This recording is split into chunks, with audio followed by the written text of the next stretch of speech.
regardless of who in the prison system had the training, that they're not going to get To it. be honest, it is. It all boils down to the officers. Like I said, everything can be hand jammed, all the things. So you could have volunteers come in, and have more volunteers than you could hope for. But it's the point of getting them down there, or getting the inmates to know that they have that resource available, and that's very, very, very, very difficult, because we got all, I keep saying we, but as the blue suit runs the prisons. I mean, you've got the wardens and stuff, but blue suits run everything.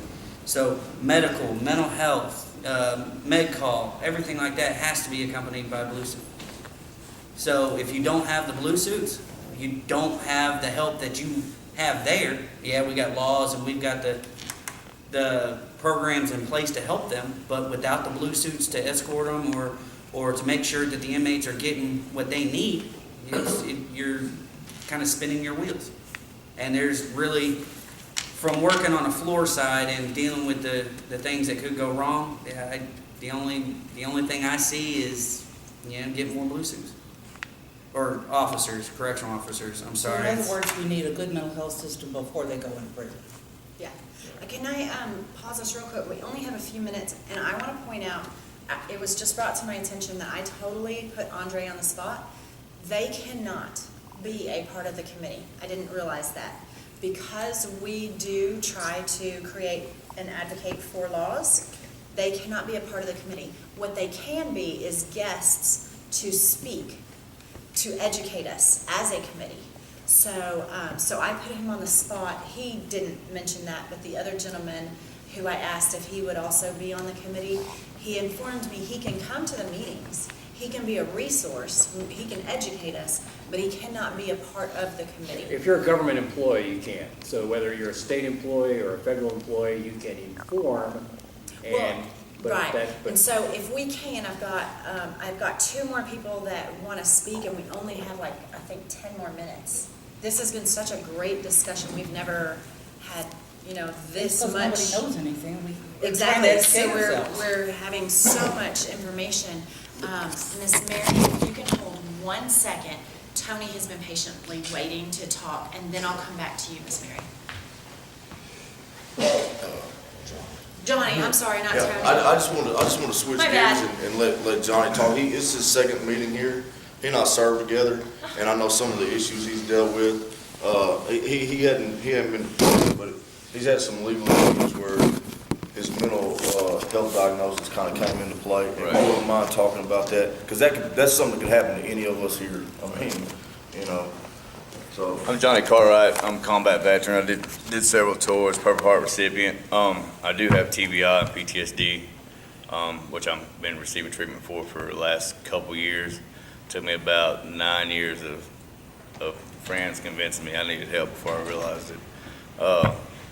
In that time period, from my last tour in 2008, I've probably caught 27 charges, misdemeanors, from drinking and driving to bar fights. Typical drinking to cover up the symptoms. I mean, prior to that, I wasn't much of a drinker. I just wasn't. I come home, I drink a lot, cover up the symptoms, and I got in trouble naturally. A lot of the problems I ran into were dealing with officers not knowing how to deal with someone who has PTSD or in TBI. There's a way you have to deal with them. There's a way you have to deal with that veteran. I mean, it's not. I hate to be biased about that, but there is. And, there's things that they can't do on their testing. They can't shine lights in your eyes and do your sobriety field test when you have TBI. You just don't do those kind of things. And trying to explain that to an officer. Sober is hard enough. Drunk is even 10 times harder. Just ask me, I know. I can laugh about it now, but I've gotten through it, and I've been fortunate in most of the cases to where my attorney was able to work things out with the prosecutor. The judges have been able to talk, and they've been able to understand what I was going through and not lessen the charges, but work with me to getting through things. But in all of this, I did go through a divorce, and through this divorce, we have a 3-year-old son, and because of my PTSD, diagnosis, I was deemed dangerous, and that's without any violent charges against me at all, other than the typical bar fights. We had to bring someone in to educate the judge on PTSD and how it affected me in my life, and I think it affects everybody differently in their lives. I mean, it has different stages, and we had to bring in doctors to educate her, and it was it could have been an 8th month, custody battle turned into 2 years because of my diagnosis. I'm adamant about this, and it holds a special place in my heart because my son went another year without his dad, and I had to go another year without him because I served my country. And I didn't ask for nothing in return. I just want to be a dad, and I think that it's important that the judges, the prosecutors, the law enforcement, they need to be educated on what it's like and what it is, and that it's not, it's just so stained, and it doesn't have to be that way. And I understand that there's a percentage of combat veterans that have stained it, and there's things I've stained it, but not every situation is the same, and it needs to be addressed because it affects too many households. It keeps too many children away from their fathers and mothers, and it just there's too much division there because people have a diagnosis from serving and from having combat, and there's things that could be corrected, and also we do need help. I'm 1,000 times better father today than what I would have been 6 years ago without the help from the VA. I have nothing but excellent experiences over here.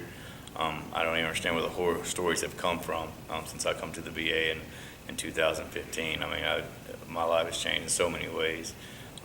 But I do see a lot of vets out there that I reach out to that they're 3 or 4 years into a fight to see their children. And maybe some of them did make some bad decisions because of what they had. Maybe they did, but that doesn't define who they are. And I think that really needs to be addressed in our judicial system with our judges and family court, because I'm not a bad guy. I'm not a violent guy. I'm an excellent dad. I provide for my son, and me and my son should not have been separate. That's all I've got. Thank you. Thank you. Thank you so much. Mary, I know that you wanted to talk or had a That's question. why, thank you for sharing. I just want to go back to when he was talking about his experience. Something I picked up on, he said he was there in Texas prison for a short time. He was evaluated, obviously, and put on lithium, which has helped him, obviously. And I'm wondering, do we lack doing the same thing here in Arkansas for some reason? That's a great question, because the veterans that we've talked to, we haven't talked to an extensive number, but the veterans that we've talked to that have been through the system here in Arkansas have not had that experience, even when they asked for the medicine. And in fact, like I said, the gentleman that was supposed to be here today, he asked for repeatedly, and I can't remember, do you remember how long? It sounded like it was a really long time, like months or a year, that he was asking for the medicine and wasn't able to get it. And so he finally filed a lawsuit, and that was the only way, a federal lawsuit was the only way that he was able to get his medicine. So I don't know if it's a difference between Texas, and maybe we need to study what Texas is doing, because they put you on medicine. You didn't even tell them, I was on this medicine and I need it, but they treated you. So I don't know, maybe that's a difference in Arkansas that we need to look It's at. something we need to look at. There could be a lot of variance between one county and the next county. Sure, right, So, yeah, But Not much less the states. right. the thing that I found out is when I went to county for the very little time that I did, they actually had to send the paperwork up and contact the VA and make sure that I was prescribed the medications on top of. So from what I got and working with the state on the other side of the line was the time that the ADC got the request to the VA and had, once the VA answered for the request to come back, for them to even begin treatment. Now, it might not be the same kind of medication, which, I mean, everything's based off on the lowest cost. So, I mean, if we're taking out here a high-priced medication, they're going to give them the cheap version in lockup. But it's the communication from it getting to the inmate saying, okay, or the veteran saying that, hey, I've got this, I take this medication. From that time it takes for it to go to the VA to confirm it and for it to bring back so they can be able to start treatment, that needs to be shortened. Now that, from what I get, the VA usually, 3-4 days turnaround from what I got of them answering that. Everything else kind of falls with the communication within the ADC and the individual inmate and the amount of stuff going through. So I kind of see where that issue is, but we can try to do something about it, but it's that paperwork trail that it just takes time, and the less people, which the ADC always battles with, just makes it even longer. So that might be one of the things that this committee could look at and investigate. If I find, like I said, the two big points I wanted to point out that is the package y'all are working on, that every inmate veteran that gets locked up, you have all that from the benefits to the, if they're taking medications or the help that I guess some of the other organizations have. If that is readily available as much as law books are in facilities, it would put the information out there as much as possible. Because I believe every facility has to have a set of law books, don't they? In the library, I would think. Yeah, they have to have some I kind do of think so, law yeah. library Yeah. I do for think inmates you're to right. do their own legal. If we put that packet in the same library that's readily accessible to every inmate, it would put the information out there. That's a great point.